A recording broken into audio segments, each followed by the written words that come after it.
Human Dynamics resilience programs are designed to empower leaders, energize teams, and create organizations that not only withstand pressure but excel through it. Let's work together to build resilience that drives performance and lasting growth.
Okay. Good afternoon, everyone. Thank you for joining Dynamic Dialogues, where we talk with real leaders building resilient workforces. I'm Vian, Managing Director of Human Dynamic Philippines, where we build resilience, enhance wellness, and develop sustainability through our employee assistance program services.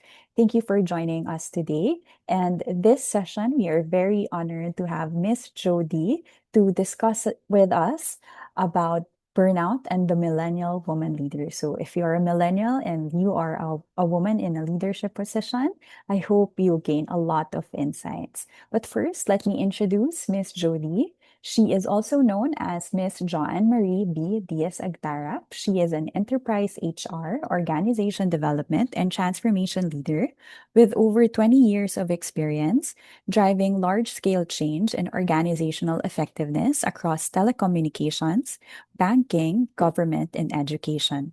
At Globe Telecom, she has led enterprise wide workforce transformation, organizational redesign, digital and IT transformation programs, and the establishment of governance structures like the EPMO, alongside strategic talent mapping and leadership development initiatives. Prior to Globe, she held leadership roles at Land Bank of the Philippines, driving enterprise wide change management, workforce planning, competency framework development, and HR integration, contributing to the bank's prime HRM Level 4 maturity and Philippine Quality Award recognition. Known for integrating people, strategy, and systems, Miss Jody is a trusted advisor to senior leaders and a catalyst for transformation. She is passionate about building agile, high performing organizations that balance business performance, employee experience, and long term capability development. Thank you, Miss Jody. It's a bit lengthy introduction, but we are very honored to have you join us this afternoon, Miss Jody. How are you? Thanks, Ian. I'm good. Good afternoon as well. Good afternoon, Miss Jody. Maybe you can start sharing your leadership journey. What led you to this kind of work and what drew you to this space, Miss Jody? Yeah, so I'm going to start with a story. So it was my first formal employment back when I was a fresh graduate. So I thought my first job was a teacher, an English teacher for grade school boys. So it was an exclusive school for boys. And I had a manager back then. Her name is Miss Flora, and she's in LinkedIn, so I hope she can see this. She'll be able to watch this. So back then, teachers were assigned to a particular grade level. So when I came in around September of that year, I was assigned to grade 5 to grade 7 boys, which is very comfortable with me because I also had friends in that particular department, English department. Come next year, I was expecting the same setup. So I was expecting that I would be with my friends in the same room, that I'd be teaching the same subjects, dealing with the same boys, and so on and so forth. However, to my surprise, unfortunate surprise, when the roster of teachers were being what do you call this, were being mentioned by my boss back then, I wasn't in the roster for grade 5. And my friends back then also was so surprised, like, where will she go if she won't be in grade 5? Because the announcement started from grade 7, 6, and then 5. It's I think based on my personality, and of course the what they call this, how I handle people. I think I was suitable for the higher grades. But surprisingly, I was assigned to the lower grades, meaning grades 2, 3, and 4, which is I back which is back then it was a very unpleasant surprise for me, because I don't know, I do not have any passion to deal with younger kids. Okay, because they're more difficult. I was assuming that. So when my name was mentioned in the grade 4 roster, I really felt bad. And I knew that my boss, when she looked at me when she mentioned it, and she knew that I felt bad about the decision. The good thing that she did, which um for me was one of the greatest leadership lessons up to this point in time, was that she immediately talked to me. So after the roster was done, I think after grade 2, the grade 2 teachers were mentioned, she immediately talked to me that same afternoon. And she recognized that I did feel bad, but this is her decision. Okay, so I she recognized that how I felt, but this is her decision.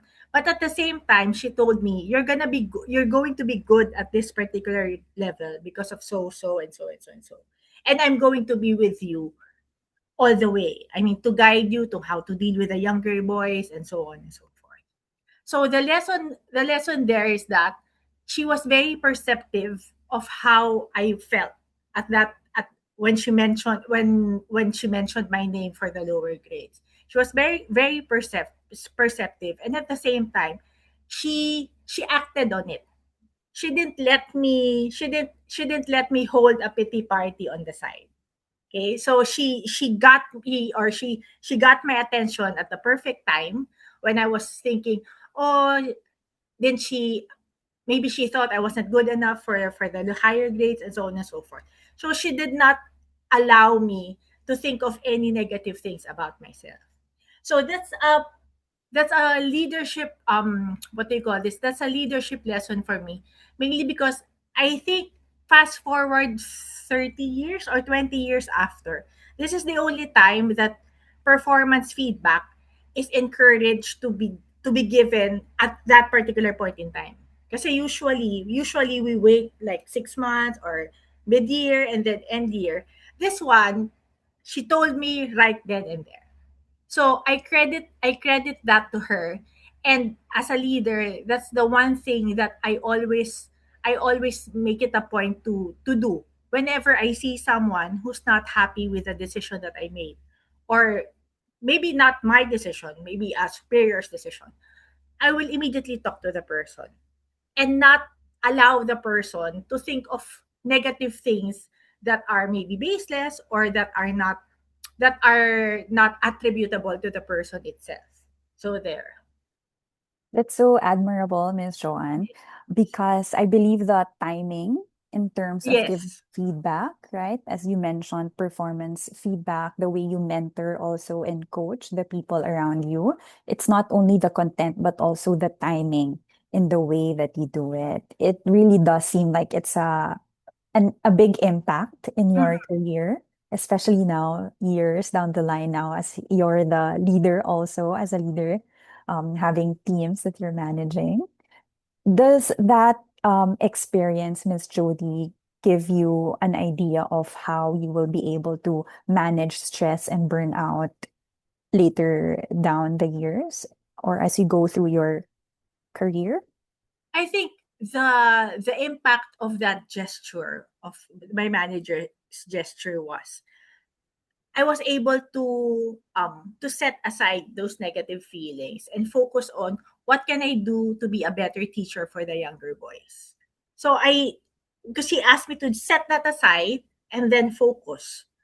So my stress is maybe like decreased by 50%, because I wasn't thinking about my self-worth anymore. I wasn't thinking about job fit anymore because my manager already told me na, hey, you're going to do well here.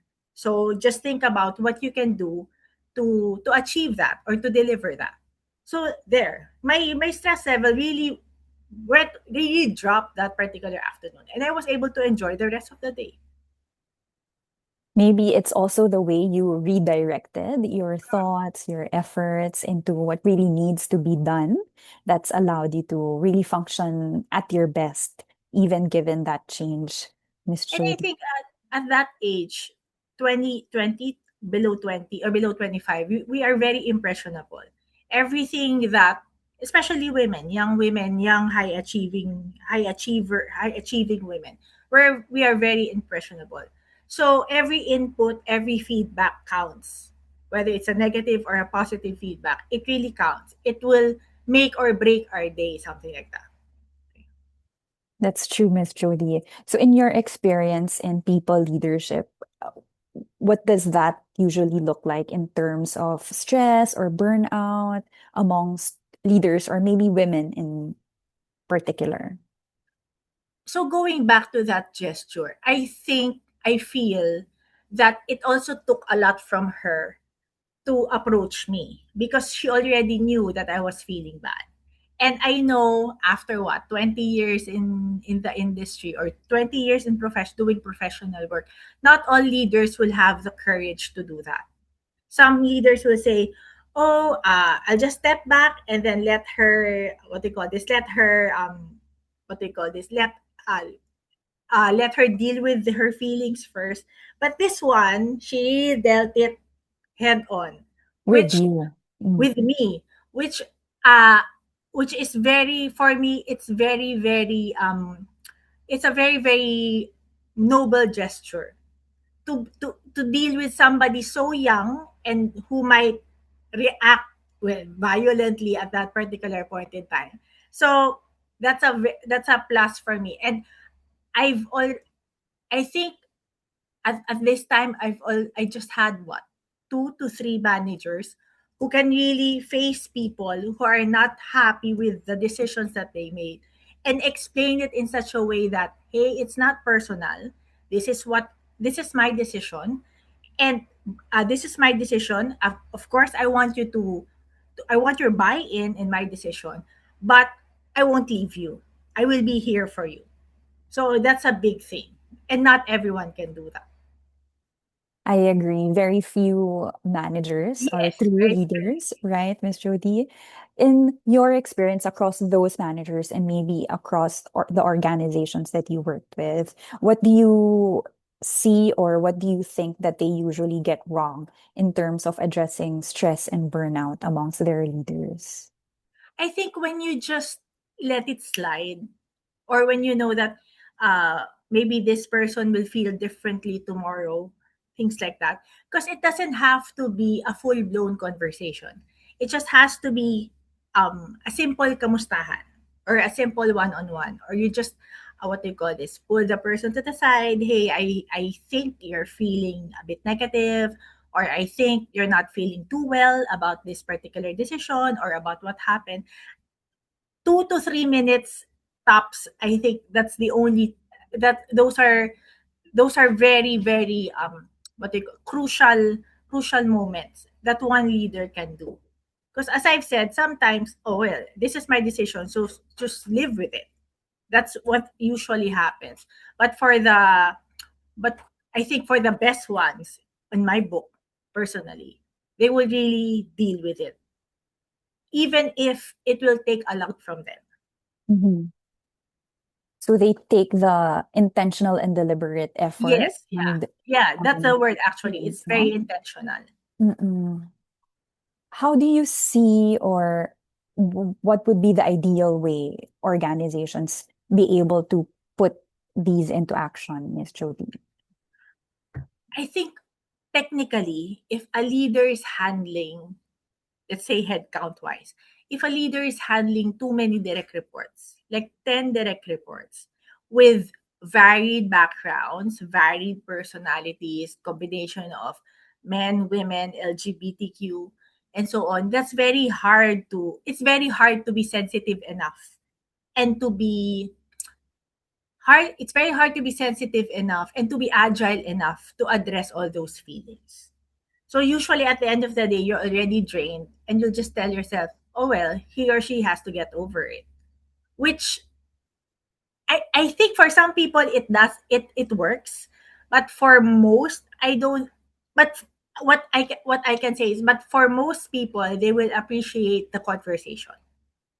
So system wise, job system wise, design wise, it's very important for leaders to ask themselves how many people can I actually manage day to day. Okay? Because I know that for some people, the more the merrier. Because Mm-hmm. it signifies what? Authority, power, and so on and so forth, or clout. But if you want to be an effective manager, you need really to manage those people. So theory wise, maybe 7 or 8 direct reports will be maximum. Less than that will be ideal. But more than that, I do not know how one can really manage the people and at the same time do the work. So that's number one. Secondly, I know that most leaders would not what do you call this would not bother about the system or how a job is created or how a job is designed.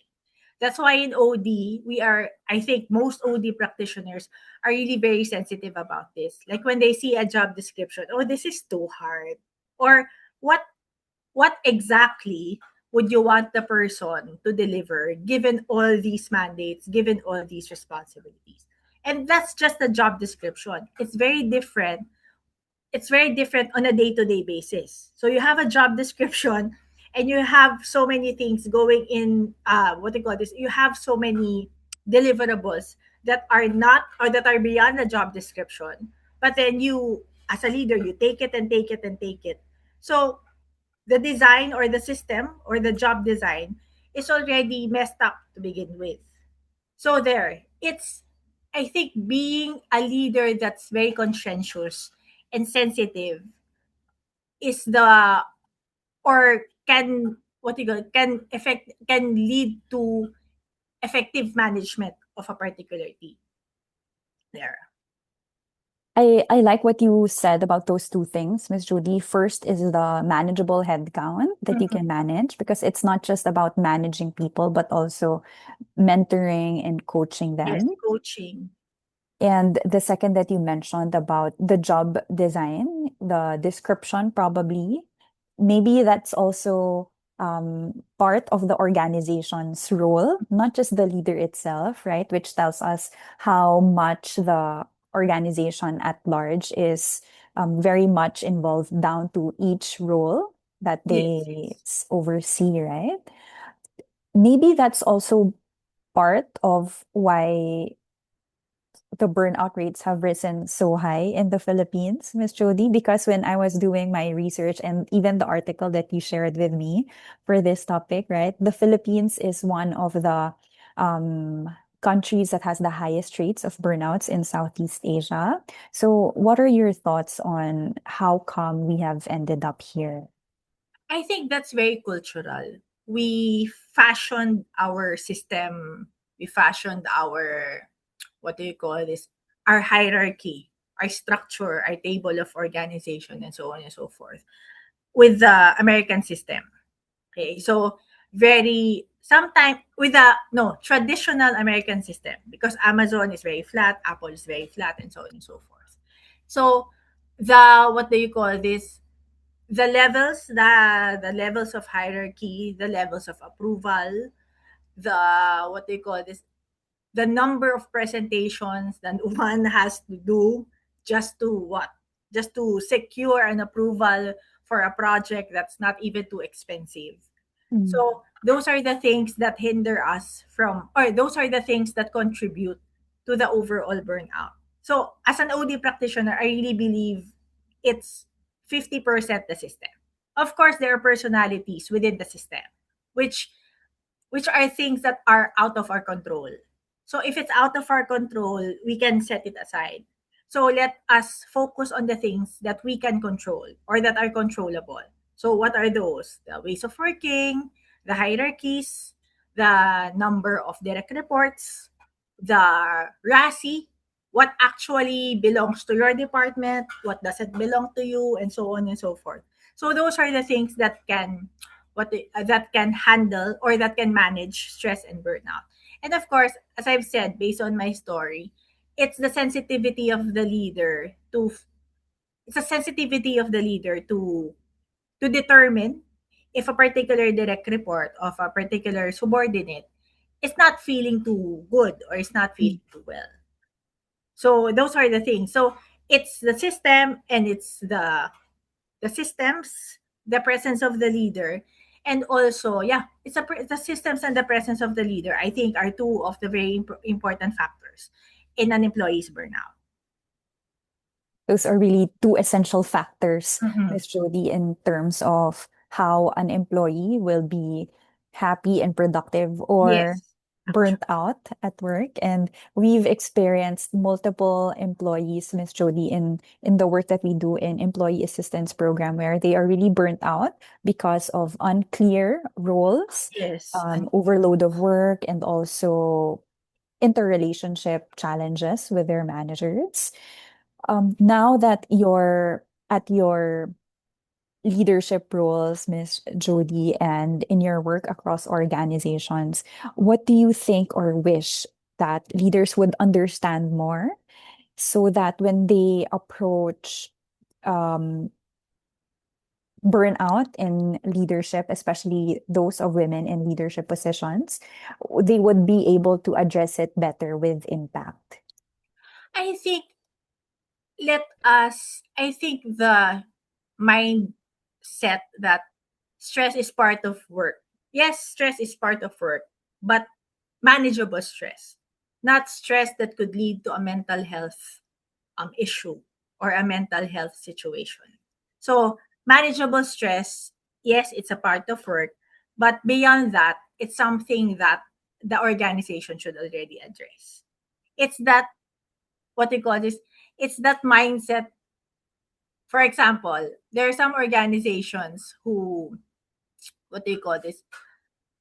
It's an invisible factor in the promotion that one has to be very, very loaded with work. Maybe for a determined amount of time, maybe for a quarter or 2 quarters. One has to be ultimately loaded with work before he or she can be eligible for promotion. Of course, that's not written in the requirements. Okay. But the mindset of the leaders is that, oh, this person doesn't sleep, or this person answers at 12 midnight, or this person is available at 2 a.m., things like that.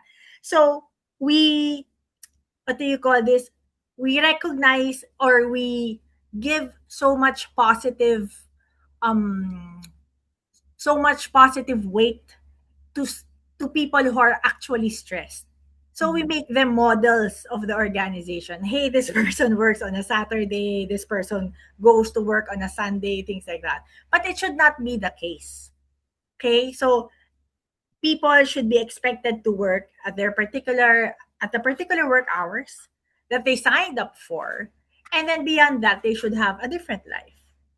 Okay, of course, notwithstanding that they should be role models for the organization with how they lead their lives, with how they lead their families, but burnout should not be a badge of honor. But usually you hear so many leaders na, oh, this particular employee A worked on a Saturday, so let's give her a round of applause, things like that. Which, well, to me, it's very weird. Unless, of course, there's a particular project that will be launched on a Monday, and everyone really needs to be there. But that's not every week. Okay, and after that, for example, if there's weekend work, it should be what they call this. It should be not compensated because people are very sensitive to that. But it should be the following week should be a rest week, mainly because you've rendered your previous weekend to working. That's why you have to recoup whatever you can recoup, energy, psychological distance, whatsoever, in the succeeding week, something like that. So there. burnout should not be a badge of honor. So people who unfortunately do not have a life beyond work should not be role models in the Mhm. organization. And leaders should be very sensitive in telling their teams that, hey, have a life after 5 p.m. or 6 p.m. on a Friday. And then we'll see each other on a Monday. Okay? Or don't reply to my emails. I saw this example in LinkedIn. There's a CEO who sends an email on a weekend, but then there's a disclaimer that I sent this email mainly because this is the time that I am comfortable sending my emails or where I can send my email. But I want you to answer when you're comfortable as well. And Monday morning is not a problem. Mhm. Things like that. So it's a good compromise between, hey, I might forget this thing, that's why I'm going to send it now. But at the same time, I'm telling you, you answer when you can answer. Okay? So there's my point is there's so many things that we can do. So many things that we can do to to protect people from burnout, to keep them energized on a Monday, to keep them not feeling dreadful on a Sunday. So there's so many things that we can do. We just need to recognize that we need to do it. Thank you so much for saying that, Miss Jody. I think a lot of people really need to hear that, Miss Jody, the way that you explain that burnout is not a badge of honor. Being stressed at work is not something to be proud of, and Mhm.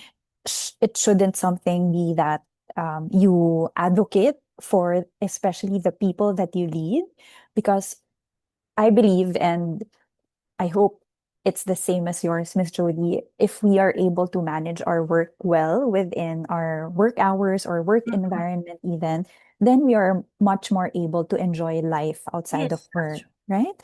I think it's also very fitting to women in particular, Miss Jody, because in general, women have more responsibilities at home, whether it's chores or household management or children or even taking care of the elderly. They are much more vulnerable to stress if they have these household management responsibilities and at the same time have these work that they get to bring home Mhm. beyond working hours, Miss Jody. So thank you for sharing those insights, Miss Jody. It's not just that the system needs to work on how they approach work, right? But it's also the leaders that can be more sensitive and Yes. mindful and deliberate in terms of how they manage and mentor the people that they lead with. Do you have any last words, Miss Jody? Maybe an advice or encouragement for your fellow women leaders in maybe experiencing burnout? I think for women leaders, apart from the usual, well, cliche as it sounds, that women should support women. But when you're given a leadership position, you have your effect on the person, on your subordinate, on your direct report, doesn't only or your effect on that person extends to his or her family. I think Mm, that's one realization that should be present in the minds of all leaders. It's not just that person. It's the wife or it's the husband or it's the children. Like when you give work at 5 p.m. instead of them, playing with their kids or attending to their husbands or their wives, they will work, especially if these people are very dedicated to the work or to the organization. They will work instead. And if everything is urgent, like there's no more, what do you call this? There's no more differentiation on what's urgent, semi-urgent, or what do you call this, or urgent in 2 days, something like that. Your the dynamics in the household is also affected. I think that's one thing that should be ingrained in new leaders, maybe in old leaders. Your your effect your effect what do you call this? Your effect as a leader will also affect the other members of the family. Okay? And for example, if you're the kind of leader who sees a direct report as, or the role of your direct reports is very utilitarian for you, meaning you only need this person because of the project management skills, you need this person because of writing skills, things like that. But it's a person. So and a person is multifactorial, or it's a person is multidimensional. So the other strengths or weaknesses, or the other strengths of that particular employee should also be highlighted. Because I think, going back to the burnout theory, is that you are burnt out if what you're doing is not aligned to what you really want to do. Okay, maybe in the office you excel in Excel, or you excel in G Sheets, but you do not want to do G Sheets forever. You want to do something else. You want to write.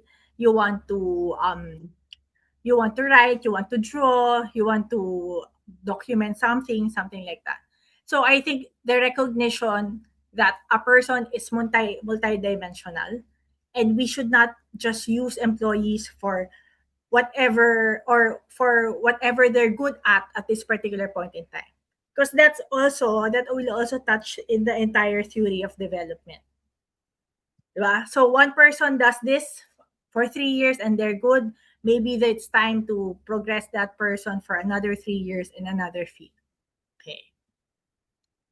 Because eventually, Miss Jody, we get to see that we are all creative people, regardless of Yes. our role, right? Regardless of the team that we manage, each individual has their own creative tool that they would really want to use, whether that's at work or in their personal life. But I would like to highlight, Miss Jody, what you mentioned about how maybe it's either the mom or the dad, how they get to bring themselves back into the home, whether they Mm-mm. are a stressed dad or a stressed mom. It really has a big impact on the family that they have at home. And I think eventually, Miss Jody, it will also have an effect on the future leaders in the Philippines, right? Because these kids right now get to observe and see how their parents or their maybe their elder relatives, how are they managing their stress at work, and it will shape how they manage their future work and future stress at their own careers. And last na lang, I have this friend who's a writer, and he's also here in LinkedIn, but he might not want me to mention his. We're chatting. We're chatting one night, and I sent him. No, he reposted. Oh no, that's in Insta. He reposted something which kind of says, burnout kills your creativity, Mm. because you've been doing the same thing over and over and over and over again, that you become what? Of course, you become efficient. That's the what do you call this? That's a plus to that. But your brain or your mind doesn't form new neural connections anymore, mainly because you're so used to doing that. Maybe, like, in a way, maybe you what, fry 3 eggs in the morning, and that's what you eat daily. So your mind doesn't know that you can eat another kind of breakfast, and Mhm. it will be better for you, or you can maybe skip the 3 eggs and then go with a chia seed, something like that.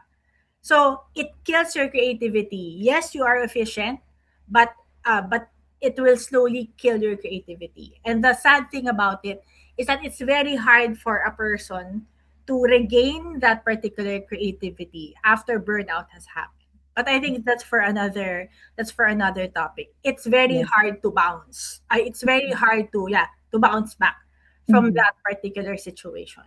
To recover from the effects Yes. of that burnout period. So I guess that tells us how preventive measures or proactive approach to stress and burnout really does a lot in terms of managing our health and stress on an individual level and hopefully at an organizational level. Yes. Miss Jody, thank you so much. is a lot that you shared with us today. And I hope the leaders joining us this afternoon also gained a lot of insights. Thank you for joining us. Thank you for your time. This is Lian, and this is Dynamic Dialogues, and we'll see you in the next one. Bye bye.